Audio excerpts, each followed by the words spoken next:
Wabah baru virus corona di Beijing melahirkan tindakan masa perang. Seberapa serius wabah baru Tiongkok ini?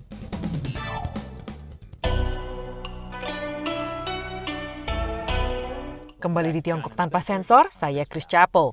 Episode ini disponsori oleh Surfshark. Anda bisa menggunakan VPN seperti Surfshark untuk melindungi diri saat online. Anda juga harus memakai masker kapanpun Anda keluar, terutama jika Anda menonton video ini secara ilegal dari daratan Tiongkok. Dengar, saya tahu kita semua sudah muak dengan virus corona sekarang. Ya, saya harap bukan benar-benar sakit, tapi kita semua sudah muak mendengar virus corona. Tapi, ayo tebak, ada wabah virus corona baru di Tiongkok. Gubernur Beijing mengadopsi apa yang disebut tindakan masa perang untuk melawan penyebarannya. Di mana melihat bagaimana tindakan Tiongkok di masa perang yang lalu, semoga ini bukan berarti mengirim ribuan prajurit ke tempat virus. Jadi, kasus-kasusnya terhubung dengan pasar Xinfati di barat daya kota, yang menyuplai hampir seluruh sayur dan buah segar di kota itu. Pasar itu yang juga menjual daging dan makanan laut telah ditutup sejak Sabtu. Xinfati mengklaim sebagai pasar makanan grosir terbesar di Asia. Lebih dari 10.000 orang bekerja di pasar yang menyuplai 90% buah dan sayuran Beijing. Otoritas mengirim polisi untuk menutup pasar, dan mereka juga menutup total 11 kompleks perumahan di dekatnya. Dan kemudian menutup 10 kompleks lagi di dekatnya, serta memecat pejabat di daerah itu. Lalu, mereka menyiapkan 193 booth di seluruh Beijing untuk tes massal untuk mengidentifikasi kasus baru. Wow, wabah baru ini pasti sangat serius. Mari kita lihat angka resminya. Wabah baru virus corona di Beijing bertambah hingga 106 kasus hari Selasa, dengan 29 komunitas di ibu kota Tiongkok yang luas itu kembali di lockdown. Oke. 106 kasus baru dalam seminggu. Tidak terdengar banyak untuk kota berpenduduk 20 juta orang. Setidaknya tidak cukup untuk membenarkan tindakan masa perang yang mereka ambil. Terlebih jika Anda membandingkannya dengan apa yang kita hadapi di sini di New York City. Ada lebih dari 2.000 kasus baru di minggu terakhir. Tapi ini loh, 106 kasus baru di Beijing hanyalah angka resmi yang dilaporkan oleh pemerintah Tiongkok. Dan jika saya boleh menebak, pejabat Tiongkok mempercayai angka ini sama seperti Anda mempercayainya, di mana akan menjelaskan mengapa mereka mengambil tindakan ekstrim itu. Alasan lain untuk tindakan ekstrim adalah karena Beijing merupakan basis politik Partai Komunis Tiongkok. Partai suka memamerkan bahwa mereka memiliki kontrol absolut akan apapun yang terjadi di sana. Ada wabah virus PKT yang terjadi kurang dari 15 km dari Chungnanhai, pusat kepemimpinan sentral, itu sangat memalukan. Jadi sekarang partai harus menunjukkan bahwa mereka pastinya bisa mengontrol segalanya di Beijing. Sambil berpropaganda untuk menunjukkan betapa Tiongkok telah jauh lebih baik menangani virus corona dibandingkan dunia. Politik yang sensitif di Beijing adalah alasan mengapa pejabat lokal menutup-nutupi wabah SARS di sana pada 2003. Dan mereka dipecat karenanya. Sekarang, selama 55 hari, otoritas Beijing mengklaim tidak ada kasus baru virus corona yang ditularkan secara lokal, hingga wabah yang baru ini terjadi. Jadi, apakah kita harus percaya bahwa Beijing melewatkan hampir 2 bulan dengan 0 kasus baru? Ataukah sebenarnya ada kasus baru yang muncul, tapi otoritas tetap menutupinya agar cocok dengan cerita mereka, sampai akhirnya terlalu besar, dan sekarang menetapkan tindakan masa perang karena ada jauh lebih banyak dari 106 kasus, dan otoritas takut ini tidak bisa dikontrol lagi? Sulit untuk tahu. Tapi jika Anda bertanya pada media partai, masalah sebenarnya adalah orang asing.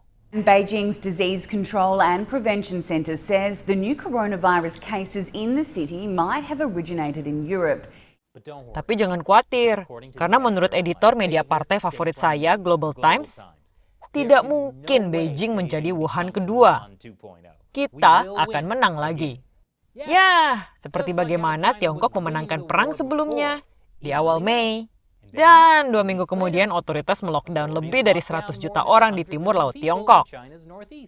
Itu yang Anda lakukan saat menang.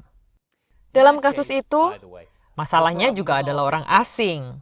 Pejabat kesehatan curiga bahwa para pasien mungkin telah kontak dengan orang terinfeksi dari Rusia.